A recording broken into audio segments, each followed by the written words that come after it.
Hello everyone, today we are going to speak about force feedback on F124 and how you can gain pace and confidence with the correct settings. So first of all, let's go into the in-game settings of F124. So settings, then controls, vibration and force feedback, and then you select your force feedback profile. So there are multiple steering wheel on the market, so your force feedback will depend on what type of steering wheel you have.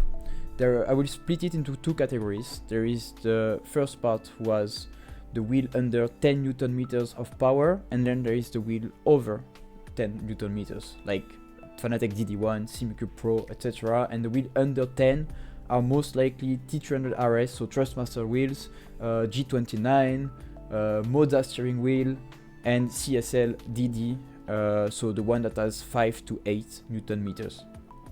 So just before I go into more details, I will just go into the calibration settings.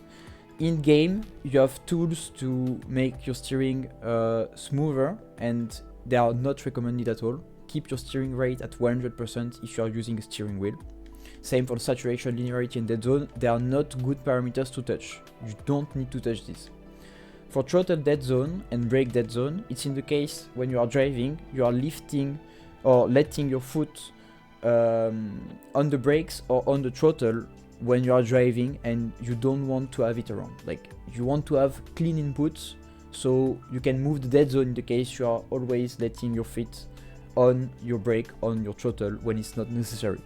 Linearity for both is not recommended at all. It makes basically your pedal travel slower, and it's not going to be the way to make it smoother. It works like that, but on the long term, it's better for you to learn how to be more linear in your input rather than use these parameters. And then for saturation, it's only to reduce the length of the brake and throttle pedal. So if it's too long, you can use a tiny bit, like 1, 2, 3 or 5, but I wouldn't recommend to use a lot of saturation, otherwise your throttle and your brakes will be too sensitive and it's not going to help you in the long term. It's better to learn how to drive properly, and you can use this to adjust tiny bits, but that's it. Don't rely on these parameters to drive well or drive fast. Let's go now into the vibration and force feedback settings. So obviously vibration and force feedback has to be on, otherwise you can't really drive with force feedback. Then you have the vibration and force feedback strength. So I'm using, as I said, a Fanatec DD1, so a direct drive wheel that has more than 10 Newton meters. I'm using 12, I think, or something like that. So I recommend between 40 to 70 in the in-game settings. In the past game, so F1 2020 to F1 23, I was using 60 all the time. But since this game, the force feedback is slightly higher, basically. You need to use a tiny bit less for most people. So I switched from 60 to 50. That's just personal preference. This thing has to be tested by yourself. It's your own feeling and your own interpretation of it, but that's why I'm giving you the range of 40 to 70. In the case you are not using a wheel that has more than 10 Newton meters of force feedback, I would recommend you to start at 90% force feedback strength and go to the maximum in case you really need it. One small warning: if you use the maximum amount of force feedback within the game, it can damage your wheel. So the best value for me is not going over 130 if you are not using a direct drive wheel or wheel that has not a lot of force feedback, so it's not overheating and it's not breaking itself, which is the most important part for most people. I think everyone wants to keep their material reliable as long as possible. So that's pretty much it for the force feedback intensity. It's really important to have a good value for yourself within the game. Now let's move on to the on-track effects. So I'm going to regroup all of them. These are all the parameters that I have at 0. I've been using 0 since F1 2020, and that's a personal thing. Basically, if you put values like 1, 2, 3 or 4 or more in these effects, you are going to feel more the side of the track, so like the curbs, the grass or any other places like this. For me, it's not necessary. It's like useless force feedback on top of information that you already have in game if you have the correct force feedback strength setting. So on my end, it's useless. For some people, they do like to have it to still make the difference when they touch grass or not. So they have it on like 5 or 10. I would recommend, if you put it on like 5 or 10, to have the same for all 4 values. So it's like the same logic for these values. They're not really important for understanding the game, so that's why they're off on my end. So now, wheel damper. So one of the most important settings, I would recommend it to be within 0 to 5. If you have it at 0, you are not going to feel really the wheel of the car when you are turning, so you might miss some information, but it depends on who is driving, as I said, because force feedback settings are mainly personal, so it's just a guideline. On my case, I would prefer to use it at 4, and I've already tried at 1, 2, 3, 4 or 5. Over 5, you feel too much the wheel while you are turning. I know that some people have tried at 10 or 15, but it's too much and you are just getting information that you don't really want. Basically, the more you are going to turn, the more the wheel is going to be harder to steer, and it can be a bit bothering sometimes. So I would recommend it at 4 if you want to try and see if it's good for you. If it's not good for you, you can put it back to 0. It's more of a personal thing than anything else. As I said, it mainly helps when you turn too much or when you feel understeer, from my feedback at least. Now, the most important setting of the video, which is the wheel rotation. So on F124, they changed how the wheel rotation work back in the days. So all games from 2017 to 23 for F1 games, we were using 360 degrees at base, and people were going to 300 degrees when they wanted a more reactive wheel, but they were losing a bit of precision. Now the range is from 300 to 500 degrees. If you have 500 degrees, you are most likely driving on pad, and I would still recommend to be around 400 degrees.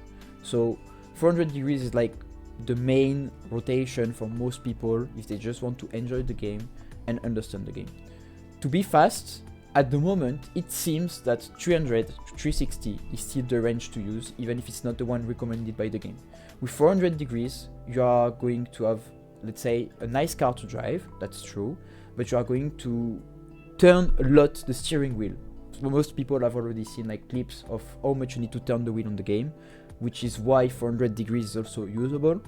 But if you drive really fast and you have smooth driving inputs, there is no need to use 400 degrees. You can stay between 300 and 360 and just adapt your driving style and anticipate the oversteers created by the new car and the new game. So this will surely change in the future. I mean, that's my opinion on it. It could be also the same for the next patch, but there is a huge change. It's modified because it's something that impacts a lot the current driving state of the game. So stay tuned about what the developers say, what people say. If there is new things, I might have to do a new guide. If there is not, then this guide will stay up to date. So yeah, that's pretty much it for the steering rotation. I really recommend to stay from 300 to 360 because it makes the car the most reactive when you have steering wheel in your hands and the most logical in most ways. So that's up to you. You can try and make your own opinion out of it. So now it's time for the second part of the video, where we're going to look at the wheel and pedal setting in the software of my Fanatec DD1. Obviously it's going to change if you have other wheels. Just small recommendations: if you have a G29, if you have Trustmaster steering wheel, I wouldn't recommend to touch the steering wheel parameters except the wheel rotation. I don't know a lot on these wheels. I know that in the past when I was using a Trustmaster wheel, I never had to change the force feedback settings outside of the game, except the steering rotation. It's the same for G29, and for Moda steering wheel, I think the base force feedback of the wheel are already really good, so I wouldn't recommend to touch them. I would just change the steering rotation for this type of wheels. In the case you have a CSL DD or any type of Fanatec wheel, you are going to find easily which parameters I'm going to speak about. In the case you don't, like if you have a Simucube or other steering wheel, you might find similar parameters and similar IDs. So it's going to be not that difficult for you guys to understand.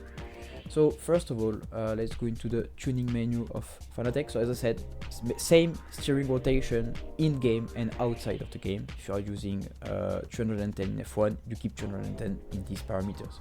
If you are using 900 in ACC or iRacing, you keep 900 in your steering wheel. That's it. Then force feedback strength. So it's the global strength of the wheel.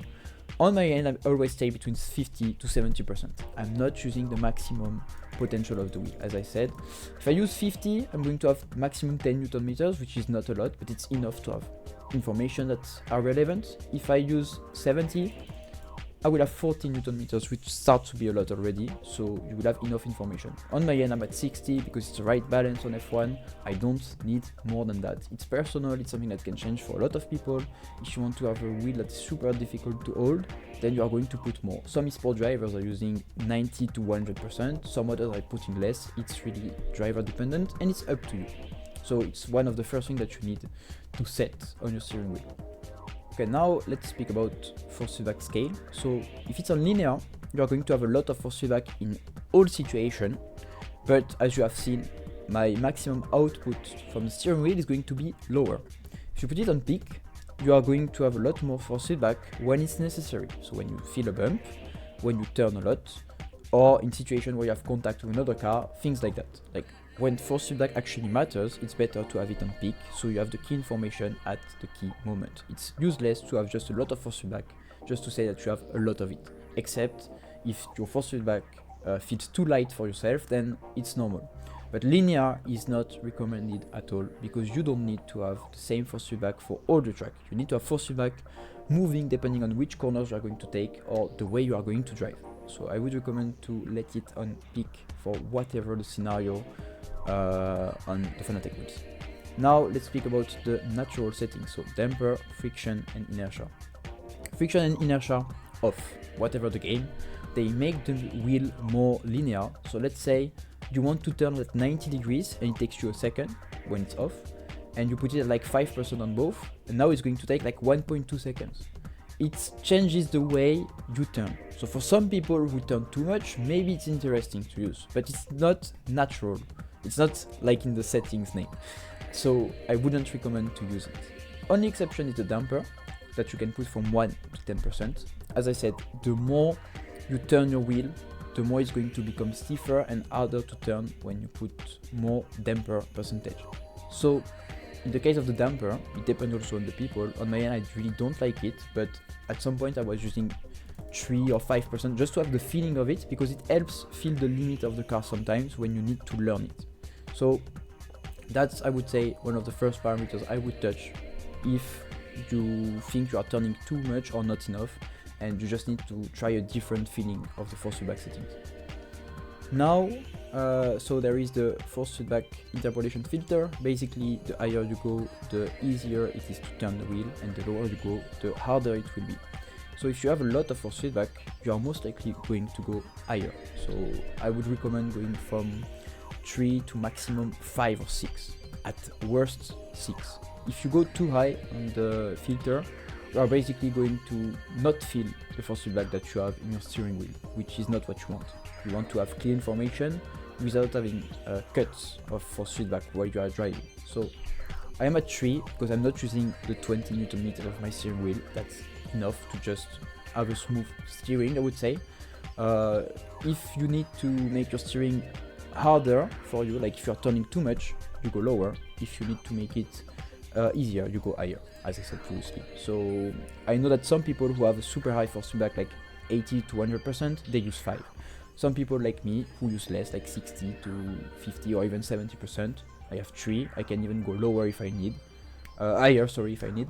But that's just driving preference. It's up to you to test, but you have at least a range of stuff to test. Now, force effect intensity and force effect strength. So basically, they are the main parameters that are going to make you feel the force feedback from the games. So on any games, I would recommend putting it to 100 on both, because it makes the feedback of the game normal. Like if you put 100 or 100, it's going to give you what the game intends to give you. If you put it lower, you are going to reduce the amount of information that the game is going to give you in all ways possible. You can go even higher than 100, like I think, so, yeah, 120%, but then it's going to be maybe too high. As I said, it also depends on the people. I would recommend to set 100, so the translation from the game to the steering wheel stays normal. You are not going to gain extra force feedback that you are not supposed to feel, or less force feedback than you are supposed to feel if you're not choosing 100. So these two values on any game I think it's better to keep them at 100%. So it's the most logical feeling of what is intended to be done by the game. Now, the last parameters, so spring and damper effects. Basically, they are the parameters that helps you when you are driving. There is your steering that is going to recenter itself when you press throttle, for example, or when you are just going to drive, basically. And to avoid like any issues with this, I have it off. It's something that depends on the game. There are some games where you can keep it off because the information given by the game will properly put your steering wheel to its center by itself, and you will not feel the need of activating these two parameters. But for some people, they put it on 100%, so it's the base intended value in the wheels, and it's fine for them. It's really depends on who is driving. On my end, I prefer off. I know that at some point I was driving with 100. There is not a big difference, it's just the way that the wheel is going back to its center. So it's up to you to test again on these parameters, but I would recommend it off for F1 because I don't feel any issue with my wheel recentering on itself. Finally, let's speak now about the pedals. So I have Fanatec CSL Elites, the V1s, I think, so the first generation, let's say, of Fanatec load cell. Basically, I'm using 50% brake force, so it's the resistance. It's just basically to make the brake not too hard or not too soft. Some people are using 80 or 100, but they are positioned in a specific way in their seats, so they can press really hard the brakes, or they just smash the brakes every time. For most people, they are going to sit between, I would say, 20 to 60 or 70%. On my end, I'm always at 50. I'm at 60 for iRacing because you need to brake less, and it's making my life a bit easier without changing a lot my driving. On F1 and ACC, I'm at 50 because that's the way I'm using my brakes. I'm not really destroying them, so 50 is the correct value for myself. That's pretty much it for today. I hope that this video will be useful for people who have no clue about Forceback, and I hope that you will find information that are relevant for you. I know it's the case for most sim racers, like they don't know at any level how to set up their wheel, or they have no clear idea of how to do it. So these guidelines should help you to just understand not only on F1 but on most games, I hope. So yeah, see you for more sim racing content, and have a nice day.